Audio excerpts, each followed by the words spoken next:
নবীজিকে আমি নূরের তৈরি মানলেও নবীজি নবী, আর নবীজিকে আমি মাটির তৈরি মানলেও নবীজি নবী। নবীজিকে আপনি নূরের তৈরি মানলেও তিনি রাসূল, তিনাকে মাটির তৈরি মানলেও তিনি রাসূল। নূরের তৈরি মানলেও তিনাকে আপনার অনুকরণ করতেই হবে, মাটির তৈরি মানলেও অনুসরণ করতেই হবে। এড়িয়ে যাওয়ার কোনো সুযোগ কোনো দিক থেকেই নাই। সুতরাং যেটার তৈরি হোক না কেন, আপনি এটার মধ্যে পড়ার কোনো যৌক্তিকতা নাই। যারা নূরের তৈরি বলেন তারা এই আয়াতকে একটি খুব শক্তিশালী দলিল হিসেবে উপস্থাপন করেন। যে আল্লাহ তাআলা বলেছেন, কদ জাআকুম মিনাল্লাহি নূর, আল্লাহর পক্ষ থেকে তোমাদের কাছে নূর আসছে। নূর বলতে হযরত মুহাম্মদ সাল্লাল্লাহু আলাইহি ওয়াসাল্লামকে উদ্দেশ্য করা হয়েছে। তারা এই দাবি করে থাকেন। কিন্তু হ্যাঁ, এটার একটি সম্ভাবনা আছে যে এখানে নূর মানে নবী করিম সাল্লাল্লাহু আলাইহি ওয়াসাল্লাম। তবে নূর মানে নবী করিম সাল্লাল্লাহু আলাইহি ওয়াসাল্লাম হলেই নবীজি নূরের তৈরি হয়ে যাবে, বিষয়টা আবার এটা দালালত করে না, এটা বোঝায় না। আপনি নবীজিকে সম্মান করবেন, নবীজিকে সবচাইতে মর্যাদাশীল প্রমাণ করবেন, সবার ঊর্ধ্বে উঠাবেন, এটা প্রমাণ করার জন্যই মাটির তৈরি নূরের তৈরির যত প্রকার দ্বন্দ্ব। আপনি যদি সূক্ষ্মভাবে চিন্তা করেন, একটু গভীরভাবে চিন্তা করেন, তাহলে আপনি বুঝবেন, আপনার বিবেক দ্বারা আপনি বুঝতে পারবেন যে আমার নবীকে আমি নূরের তৈরি মানলে নবীজির মর্যাদা বাড়ে না, মাটির তৈরি মানলে নবীজির মর্যাদা বাড়ে। কোনো সন্দেহ ছাড়া আপনার নিজের বিবেক দ্বারা আপনি বুঝতে পারবেন। যেমন আপনাদেরকে প্রশ্ন করি, আমরা যারা মানুষ আছি, আমরা মাটির তৈরি, আমাদের ম্যাটেরিয়ালস উৎপাদনের যে পদার্থ সেগুলো মাটি, আগুন, পানি ইত্যাদি বিষয়। আল্লাহর নবী সাল্লাল্লাহু আলাইহি ওয়াসাল্লাম যেহেতু আদম সন্তান, অনেক হাদিসের মধ্যে তিনি আদমের সন্তান হিসেবে নিজেকে ভূষিত করেছেন। নবী করিম সাল্লাল্লাহু আলাইহি ওয়াসাল্লাম যদি হযরত আদম আলাইহিস সালামের ঔরস জাত হয়, বনি আদম হয়ে থাকে, এবং সমস্ত বনি আদমকে আল্লাহ সুবহানাহু ওয়া তাআলা সারা পৃথিবীর, দুনিয়া আখিরাতের, আসমান জমিনের সমস্ত সৃষ্টিকুলের চাইতে শ্রেষ্ঠত্বের সনদ দিয়েছে বনি আদমকে। ওয়ালাকাদ কাররামনা বনি আদম, সূরা বনি ইসরাঈল আল্লাহ বলছেন যে আদম সন্তানদেরকে আমি সবার চাইতে শ্রেষ্ঠত্ব দান করেছি, মর্যাদাশীল করেছি। আমরা জানি ফেরেশতারা নূরের তৈরি। ফেরেশতারা কিসের তৈরি বলেন? নূরের তৈরি। আর আমরা মানুষ যারা, তারা মাটির তৈরি। এবার আমরা মাটির তৈরি হওয়ার পরেও ফেরেশতাদের চাইতেও শ্রেষ্ঠ কে বলেছেন? আল্লাহ। আমরা মাটির তৈরি হওয়ার পরেও ফেরেশতাদের চাইতে কি শ্রেষ্ঠ, আর ফেরেশতারা নূরের তৈরি হওয়ার পরেও মাটির তৈরি মানুষের থেকে অধম। তাহলে সৃষ্টি যেটা থেকেই হোক, আল্লাহ তাআলা যাকে শ্রেষ্ঠত্ব দান করেন তিনি শ্রেষ্ঠ, তিনি কি শ্রেষ্ঠ। এখন আমি আর আপনি নূরের তৈরি সৃষ্টির ম্যাটেরিয়ালসকে যদি শ্রেষ্ঠত্বের মানদণ্ড হিসাবে দাঁড় করায়, তাহলে তো মাটির তৈরি মানুষের চাইতে নূরের তৈরি ফেরেশতা শ্রেষ্ঠ হওয়া উচিত ছিল।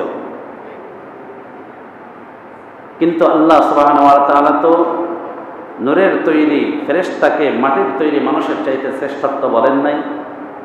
তাহলে শ্রেষ্ঠত্বের মানদণ্ড আল্লাহ নির্ধারণ করবেন, আল্লাহ যাকে ঘোষণা করবেন তিনি শ্রেষ্ঠ হবেন। এবার যদি আমরা এই ক্ষেত্রে এসে নূরের তৈরি এবং মাটির তৈরির মধ্যে কোনটা শ্রেষ্ঠ, এটার যদি মানদণ্ড আল্লাহর ঘোষণা মতে তৈরি করতে চাই, তাহলে কি দাঁড়ায় যে নূরের তৈরি ফেরেশতার চাইতে মাটির তৈরি মানুষকে যেহেতু আল্লাহ শ্রেষ্ঠ বলেছেন, তাহলে মাটির মর্যাদা বেশি হয়ে যায়।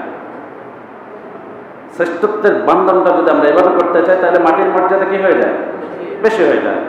তাহলে এই ক্ষেত্রে আপনি যদি নবী করিম সাল্লাল্লাহু আলাইহি ওয়াসাল্লামকে নূরের তৈরি না ধরে মাটির তৈরি ধরেন, তা আল্লাহর ঘোষণা মতে প্রথমেই এক ধাপ মর্যাদা নবীজির বাড়িয়ে দিলেন।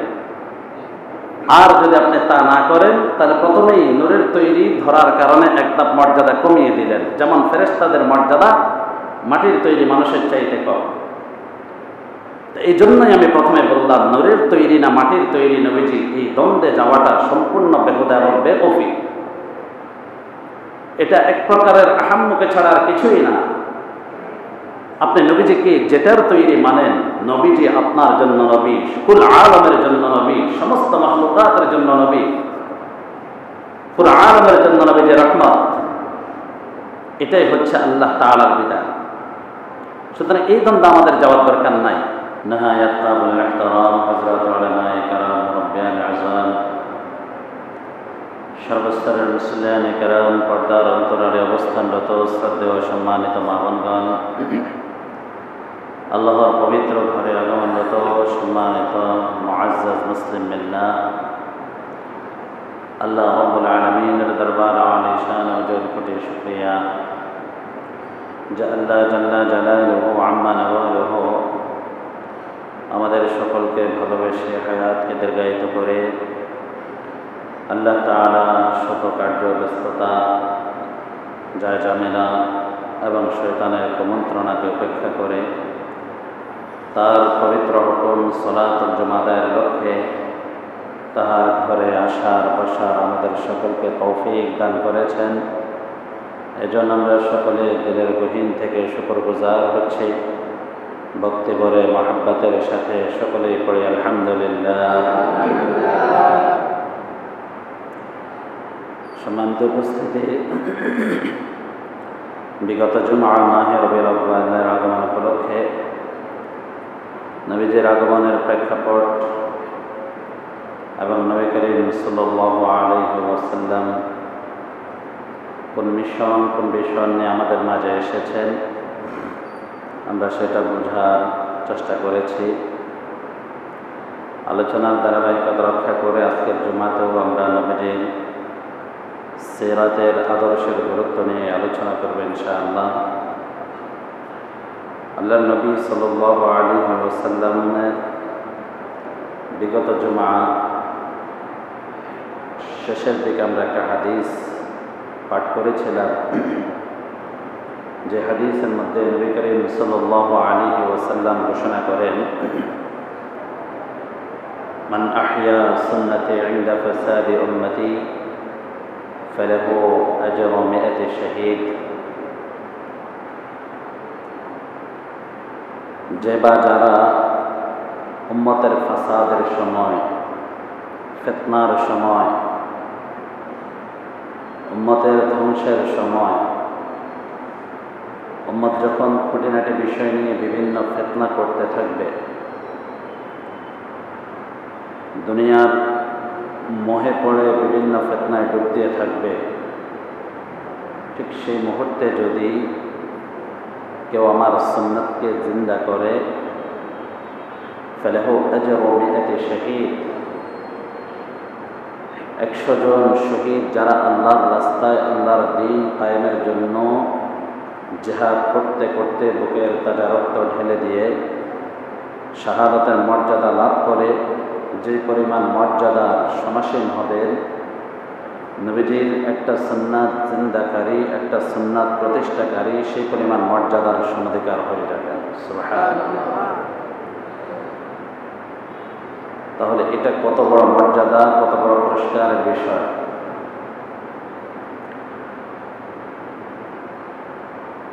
নবীজির যে কোনো একটি সুন্নাত আমি আপনি যদি আমল শুরু করি, আমি আপনি যদি আমার জীবনে, পরিবারে, আমার সমাজে, আমার রাষ্ট্রে প্রতিষ্ঠিত করি যে আমার সুন্নাত বলতে আমার চালচলন, আমার সুন্নাত বলতে আমার রীতিনীতি, আমার সুন্নাত বলতে আমার দ্বীন, আমার শরীয়ত, আমার দিন, আমার শরীয়তকে প্রতিষ্ঠিত করার জন্য যদি কেউ প্রয়াস করে, কেউ চেষ্টা চালায়, তাহলে আল্লাহ তাআলা তাকে এই পরিমাণ মর্যাদা দান করবেন। সম্মানিত হাজিরিন, আল্লাহর নবী সাল্লাল্লাহু আলাইহি ওয়াসাল্লাম পৃথিবীর বুকে সমস্ত অন্ধকারকে দূর করার জন্য আগমন করেছেন, আল্লাহ পাঠিয়েছেন। পৃথিবীতে যত ফাসাদ ছিল, যত বর্বরতা ছিল, যত শিরিক ছিল, সবকিছুর মূলোৎপাটন করার জন্য নবীজির আগমন হয়েছে।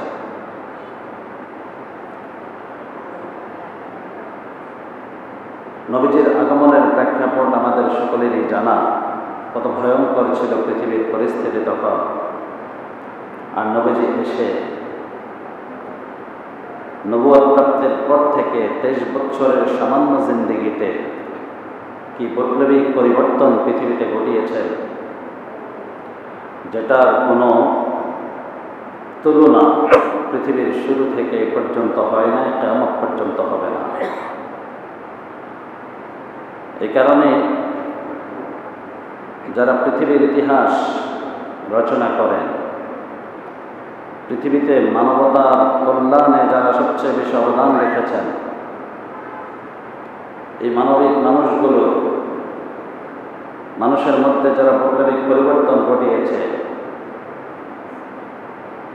এমন সংস্কারক যারা আছেন, তাদেরকে নিয়ে যারা গবেষণা করেন, তাদের মধ্যে অন্যতম একজন হচ্ছেন মাইকেল হার্ট। মাইকেল হার্ট চিন্তা করলেন যে পৃথিবীর শুরু থেকে এ পর্যন্ত যত মানুষ মানবতার কল্যাণে অবদান রেখেছেন, তাদের সকলের জীবন নিয়ে আমি পড়াশোনা করব, জীবন নিয়ে স্টাডি করব, তাদের জীবনী লিখব। সে সকলের জীবনী নিয়ে পড়াশোনা করেছেন, স্টাডি করেছেন, গবেষণা করেছেন। একটা পর্যায়ে দ্য 100 নামে একটা বই রচনা করেছেন, যে বইতে তিনি পৃথিবীর বুকে মানবতার জন্য অবদান রাখনেওয়ালা 100 জন মনীষীকে নির্বাচন করেছেন, সংস্কারককে নির্বাচন করেছেন, যেখানে অনেকের নাম ছিল, নবীদের নাম ছিল, যেখানে দার্শনিকদের নাম ছিল, রাজনৈতিক ব্যক্তিত্বদের নাম ছিল, প্লেটোর নাম ছিল, অ্যারিস্টটলের নাম ছিল, অনেক খ্রিস্টান ইহুদিদেরও নাম ছিল। সকলের নাম একসাথ করার পরে সে এবার তাদেরকে সিরিয়াল কিভাবে মেনটেন করবেন, র্যাঙ্কিংয়ে কাকে প্রথমে রাখবেন, এটি নিয়ে সে দুশ্চিন্তায় পড়ে গেল। যেহেতু একজন খ্রিস্টান মানুষ, স্বাভাবিকভাবে স্বজনপ্রীতির দিক থেকে তার মন চাইবে কোনো খ্রিস্টানের নাম, হতে পারে প্লেটোর নাম, হতে পারে অ্যারিস্টটলের নাম, সে এখানে 1 নম্বরে নিয়ে আসতো। কিন্তু সে তার মনের অবস্থা বর্ণনা করলে আমি চিন্তা করে দেখলাম যে আমার এই বইয়ের মধ্যে আমি সততার, নীতিনৈতিকতার বাস্তবিক অবস্থা যদি ফুটে তুলতে চাই, তাহলে আমাকে সেই মানুষটার নামেই প্রথমে আনতে হয়, যে মানুষটা খুবই অল্প সময়ের মধ্যে জাহিলিয়াত প্লাবিত অন্ধকারাচ্ছন্ন কিছু বড় বড় মানুষকে তাদের পিছনে মেহনত করে তাদেরকে অনেক পরিবর্তন করিয়েছেন। যে মানুষগুলোর মধ্যে মূর্খতা এত বেশি, বর্বরতা এত বেশি ছয়লাভ করেছে, এত বেশি ছয়লাভ করল যে তারা নিজের সন্তানকে পর্যন্ত জীবন্ত মাটি চাপা দিতে, হত্যা করতে চিন্তা করত না। এত বড় বড় মানুষগুলোকে যিনি অল্প সময়, মাত্র 23 বছরের জীবনের মধ্যে 23 বছর মেহনত করে, পরিশ্রম করে, তার দাওয়াতের মিশন দিয়ে তাদেরকে পরিবর্তন করলেন, এবং সোনালী মানুষে পরিণত করলেন। তাদের আখলাক, তাদের চরিত্র কত সুন্দর করে দিল। যারা শুধুমাত্র ব্যক্তি স্বার্থে সামান্য থেকে সামান্য স্বার্থ নিয়ে দীর্ঘ সময় যুদ্ধে লেগে থাকত, তারা একটা পর্যায়ে নিজেদের জায়গা জমি পর্যন্ত তাদের ভাইদের জন্য ভাগ করে দেয়। তাদের আয় রোজগারের বিশাল অঙ্ক তাদের ভাইদের জন্য ভাগ করে দেয়, যেমন হিজরতের পর আনসারী সাহাবীগণ মুহাজিরদের জন্য করেছিলেন। মাইকেল হার্ডেলার চিন্তা করে বললেন, এত অল্প সময়ে এত বৈপ্লবিক পরিবর্তন পৃথিবীর ইতিহাসে আর কেউ করতে পারেননি যেটা করেছেন মুসলমানদের নবী মুহাম্মদুর রাসূলুল্লাহ সাল্লাল্লাহু আলাইহি ওয়াসাল্লাম। তাই তিনি সততার উপর চ্যালেঞ্জ রেখে, তিনি জানতেন তার খ্রিস্টান জগৎ তার উপর রাগ করবেন, অভিমান করবে, ইহুদিরা তার উপর রাগ করবে, অভিমান করবে, কিন্তু তবুও তিনি নবীজির নাম সর্বপ্রথম র্যাঙ্কিং 1 নম্বর রেখেছেন। আল্লাহর নবী সাল্লাল্লাহু আলাইহি ওয়াসাল্লামের আগমনটাই পৃথিবীতে ছিল সমস্ত অন্যায়, অনিয়ম, জুলুম, ফাসাদকে ধ্বংস করে দেওয়ার। মাহে রবিউল আউয়াল মাস আসলে আমরা তো অনেক কিছু করি, অনেক মিলাদ মাহফিল, সিরাত মাহফিল, কত আলোকসজ্জা মসজিদে মসজিদে, ঘরে ঘরে, বিভিন্ন খানকায় আলোকসজ্জা করা হয়। কিন্তু রবিউল আউয়ালের মাহাত্ম্য কি এগুলোই?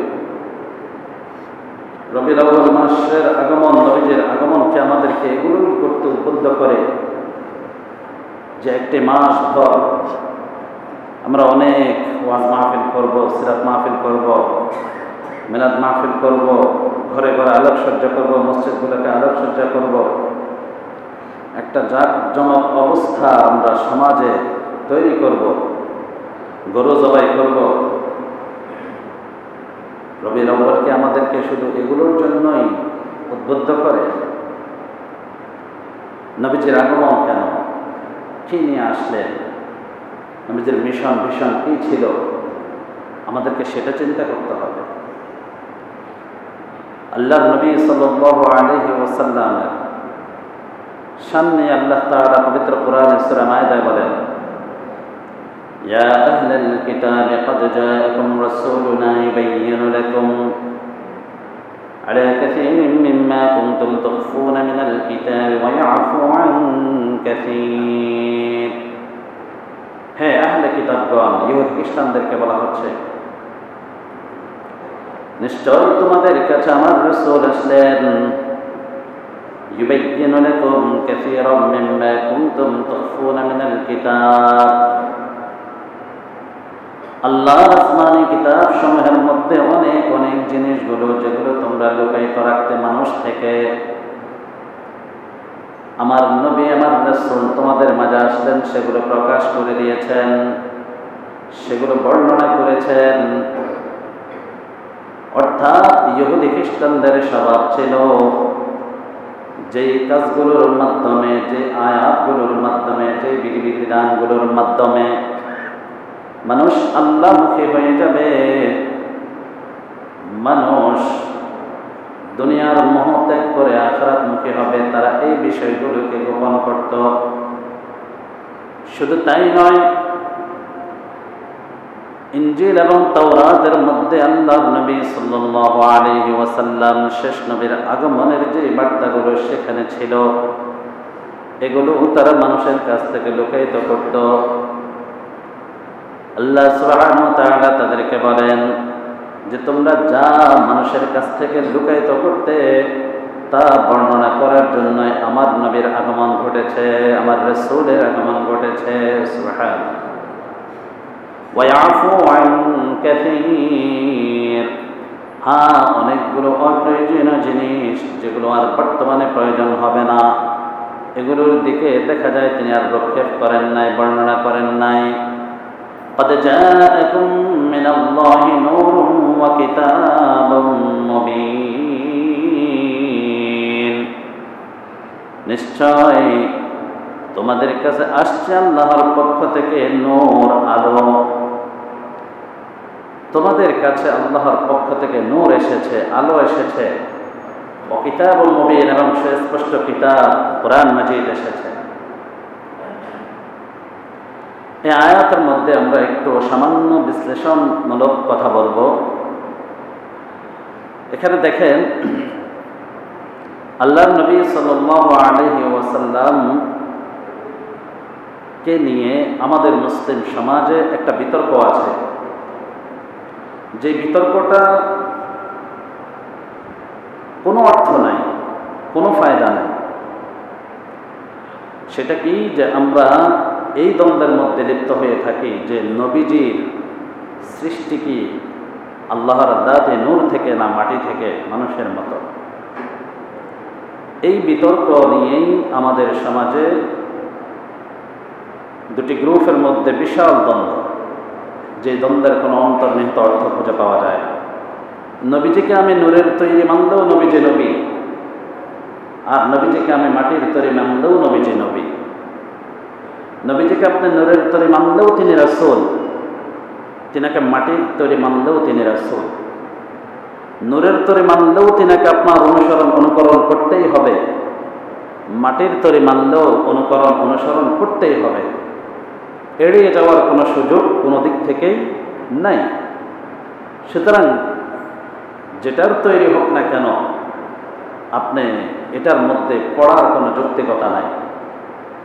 যারা নূরের তৈরি বলেন, তারা এই আয়াতকে একটি খুব শক্তিশালী দলিল হিসেবে উপস্থাপন করেন। যা আল্লাহ তাআলা বলেছেন, ক্বাদ জাআকুম মিনাল্লাহি নূর, আল্লাহর পক্ষ থেকে তোমাদের কাছে নূর আসছে। নূর বলতে হযরত মুহাম্মদ সাল্লাল্লাহু আলাইহি ওয়াসাল্লামকে উদ্দেশ্য করা হয়েছে। তারা এই দাবি করে থাকেন। কিন্তু হ্যাঁ, এটার একটি সম্ভাবনা আছে যে এখানে নূর মানে নবী করিম সাল্লাল্লাহু আলাইহি ওয়াসাল্লাম। তবে নূর মানে নবী করিম সাল্লাল্লাহু আলাইহি ওয়াসাল্লাম হলেই নবীজি নূরের তৈরি হয়ে যাবে, বিষয়টা আবার এটা দালালত করে না, এটা বোঝায় না।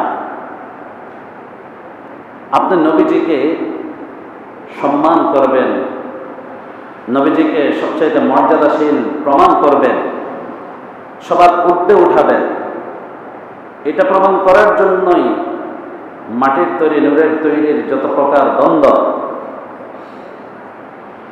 আপনি যদি সূক্ষ্মভাবে চিন্তা করেন, একটু গভীরভাবে চিন্তা করেন, তাহলে আপনি বুঝবেন, আপনার বিবেক দ্বারা আপনি বুঝতে পারবেন যে আমার নবীকে আমি নূরের তৈরি মানলে নবীজির মর্যাদা বাড়ে না, মাটির তৈরি মানলে নবীজির মর্যাদা বাড়ে। কোনো সন্দেহ ছাড়া আপনার নিজের বিবেক দ্বারা আপনি বুঝতে পারবেন। যেমন আপনাদেরকে প্রশ্ন করি, আমরা যারা মানুষ আছি, আমরা মাটির তৈরি। আমাদের ম্যাটেরিয়ালস, উৎপাদনের যে পদার্থ, সেগুলো মাটি, আগুন, পানি ইত্যাদি বিষয়। আল্লাহর নবী সাল্লাল্লাহু আলাইহি ওয়াসাল্লাম যেহেতু আদম সন্তান, অনেক হাদিসের মধ্যে তিনি আদমের সন্তান হিসেবে নিজেকে ভূষিত করেছেন। নবী করিম সাল্লাল্লাহু আলাইহি ওয়াসাল্লাম যদি হযরত আদম আলাইহিস সালামের ঔরস জাত হয়, বনি আদম হয়ে থাকে, এবং সমস্ত বনি আদমকে আল্লাহ সুবহানাহু ওয়া তাআলা সারা পৃথিবীর, দুনিয়া আখিরাতের, আসমান জমিনের সমস্ত সৃষ্টিকুলের চাইতে শ্রেষ্ঠত্বের সনদ দিয়েছে বনি আদমকে। ওয়ালাকাদ কাররামনা বনি আদম, সূরা বনি ইসরাঈল আল্লাহ বলছেন যে আদম সন্তানদেরকে আমি সবার চাইতে শ্রেষ্ঠত্ব দান করেছি, মর্যাদাশীল করেছি। আমরা জানি ফেরেশতারা নূরের তৈরি। ফেরেশতারা কিসের তৈরি বলেন? নূরের তৈরি। আর আমরা মানুষ যারা, তারা মাটির তৈরি। এবার আমরা মাটির তৈরি হওয়ার পরেও ফেরেশতাদের চাইতেও শ্রেষ্ঠ কে বলেছেন? আল্লাহ। আমরা মাটির তৈরি হওয়ার পরেও ফেরেশতাদের চাইতে কি শ্রেষ্ঠ। আর ফেরেশতারা নূরের তৈরি হওয়ার পরেও মাটির তৈরি মানুষের থেকে অধম। তাহলে সৃষ্টি যেটা থেকেই হোক, আল্লাহ তাআলা যাকে শ্রেষ্ঠত্ব দান করেন তিনি শ্রেষ্ঠ, তিনি কি শ্রেষ্ঠ।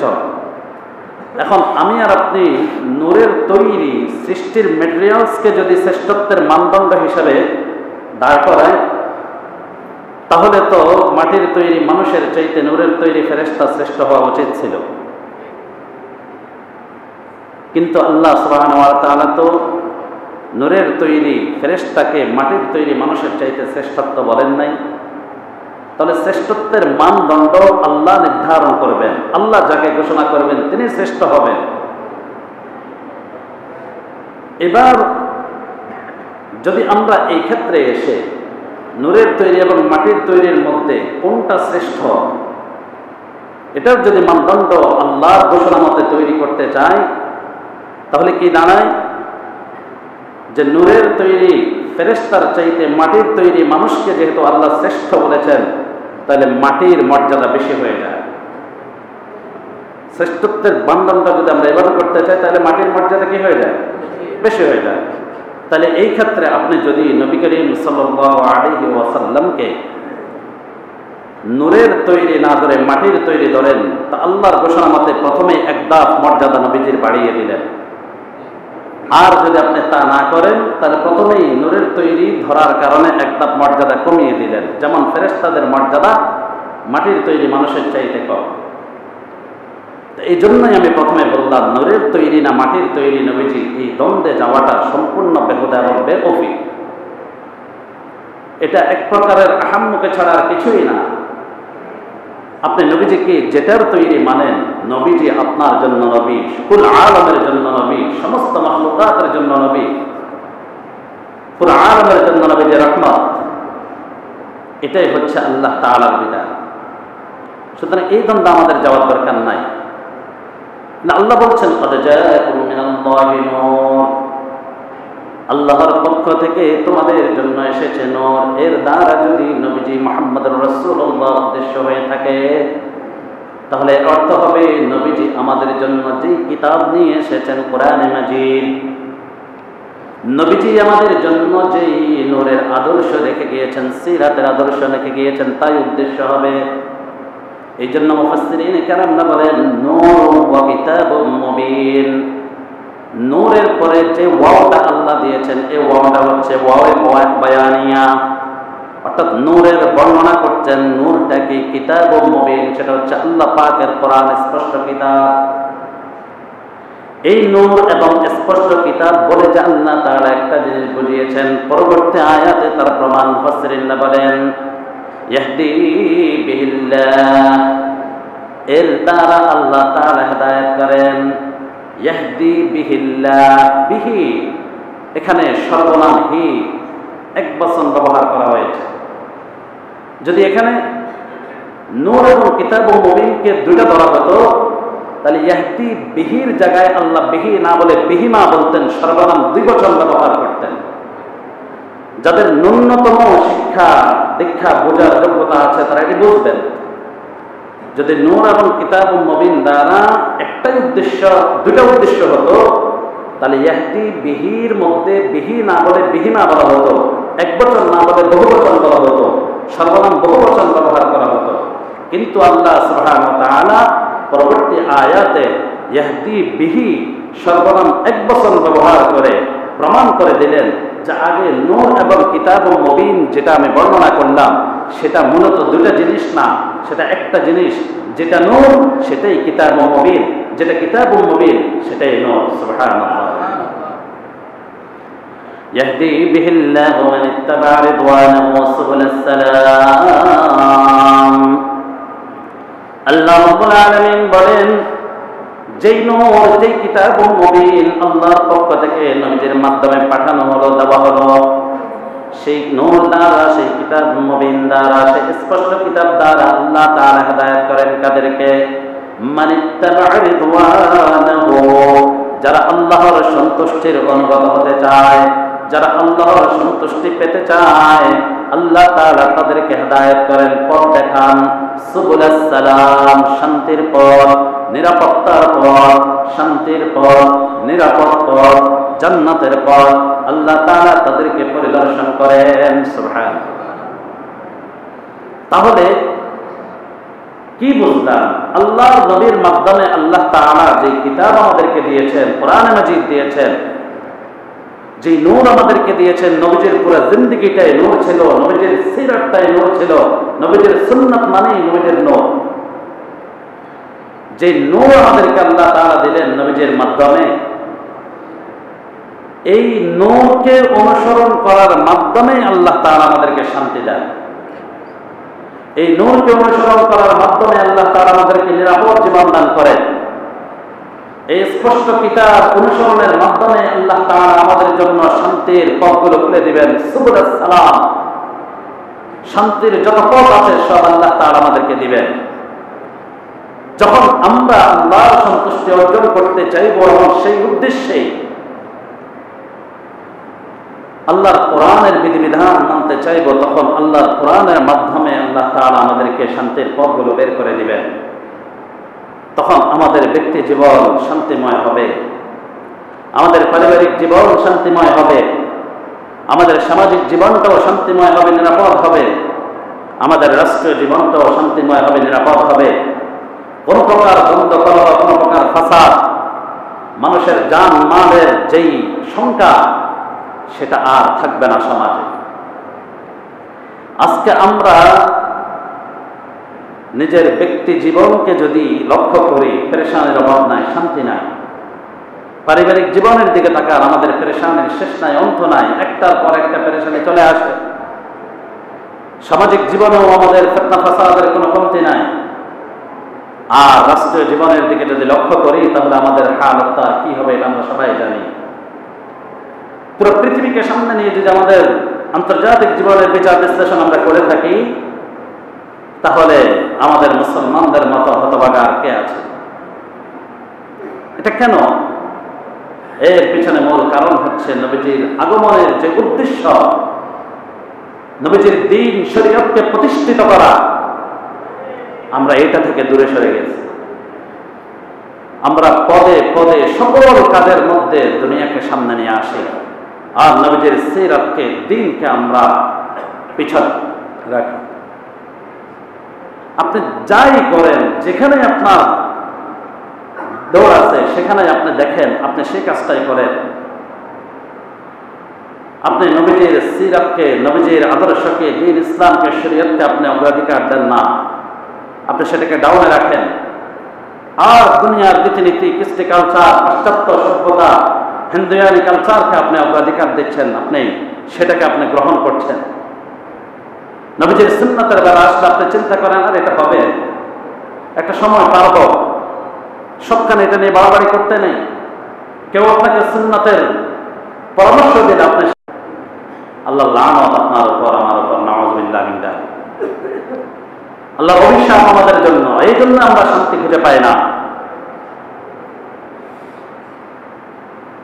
আমাদের অর্থনৈতিক জীবন, রাজনৈতিক জীবন, আমাদের সামাজিক জীবন, সর্বক্ষেত্রে আমরা ইসলামকে পিছনে রাখার চেষ্টা করি, নবীজির আদর্শকে ভুলে যাওয়ার চেষ্টা করি, কোরআনের বিধিবিধান কি সেটাকে আমরা কোনো প্রকার মূল্যায়ন করি না।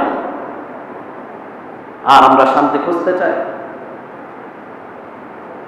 মিলাদুন নবীর মাস আসলে, রবিউল মাস আসলে আমরা আলোকসজ্জা করি, আমরা আশিক রাসূল দাবি করি।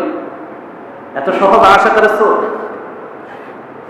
এই লক্ষ্যটা এত, এই উপাধিটা এত সহজ, আপনি আশিকদের কাতারভুক্ত হয়ে যাবেন। জীবনের কোনো একটা অবস্থাতে নবীজির আদর্শকে আপনি প্রতিষ্ঠিত করার কোনো চিন্তা করেন নাই। যেখানে যে সুযোগটা এসেছে সেখানে সেটা মিস করেছেন, বরং প্রত্যাখ্যান করেছেন। আর এদিকে মাহে রবিউল আউয়ালে মিলাদ মাহফিল করে, সিরাত মাহফিল করে, মসজিদ এবং আপনার ঘর বাড়ি আলোকসজ্জা করে আপনার আশিক রাসূলের দাবিদার হয়ে গেলেন। গরু জবাই করে, বিরিয়ানি তৈরি করে খাওয়া যত আরামে, আশিক রাসূল হওয়া এত সহজ না। প্রত্যেকটা কথা আপনাকে বুঝতে হবে। নবীজির প্রকৃত আশিক তারাই যারা নবীজির সুন্নতকে আঁকড়ে ধরে রেখেছেন জীবনের বিনিময়। যারা নবীজির সুন্নাতকে দ্বীনকে প্রতিষ্ঠিত করেছেন জান মাল সবকিছু কোরবান করে। সাহাবায়ে কেরাম রিদওয়ানুল্লাহি আলাইহিম নবীজির প্রথম আসে, প্রথম দরজার আসে, তারা কেমন করে নবীজির ইশকের পরিচয় দিয়েছেন, আর আমি আর আপনি কিভাবে দিচ্ছি। আল্লাহ তাআলা আমাদের সকলকে সঠিক বুঝ দান করুন। আল্লাহ তাআলা আমাদের সকলকে নবীজির সিরাত প্রতিষ্ঠার জন্য, নবীজির আনিত দ্বীন শরীয়তকে প্রতিষ্ঠিত করার জন্য সর্বোচ্চ কুরবানি করার তৌফিক দান করুন। কোরআনে আল্লাহ তাআলা যেমন করে বলেছেন, ইন্নাল্লাহা আশতারা মিনাল মুমিনিনা আনফুসাহুম ওয়া আমওয়ালাহুম বিআন্না লাহুমুল জান্নাহ। হে মুমিনগণ, নিশ্চয় তোমাদের জান এবং মাল জান্নাতের বিনিময়ে খরিদ করে নিয়েছি, কিনে নিয়েছি। তা আমাদের জানের এমন কি মূল্য, আমাদের মালের বা কি মূল্য আছে, তবু আল্লাহ দয়া করে এটিকে যদি আমরা আল্লাহর দ্বীনের জন্য কোরবান করতে প্রস্তুত হয়ে যাই, এই সামান্য একটি জান যেটির কোনো গ্যারান্টি নাই, আমি আর আপনি যদি তৈরি হয়ে যায়, না আমার জানটা আমি আল্লাহর দ্বীনের পথে ব্যয় করব, আমার জানটা আল্লাহর দ্বীনের পথে কোরবান হবে। আমি কয় টাকার মালিক হলাম, কয় হাজার কোটি টাকার মালিক হলাম, নিজেকে কতটুকু ধনী ভাবিয়া, দুনিয়ার সম্পদ কদিনের, কিন্তু এই সামান্য সম্পদ, অস্থায়ী জীবনের এই সম্পদকে যদি আমি নিয়ত করে আল্লাহ সন্তুষ্ট মোতাবেক আল্লাহর দ্বীনের পথে ব্যয় করবো, তা আল্লাহ তাআলা বিনিময়ে আমার আপনার ঠিকানা জান্নাত দান করবেন। আল্লাহ তাআলা আমাদের সকলকে সেটা অর্জন করার তৌফিক দান করুন।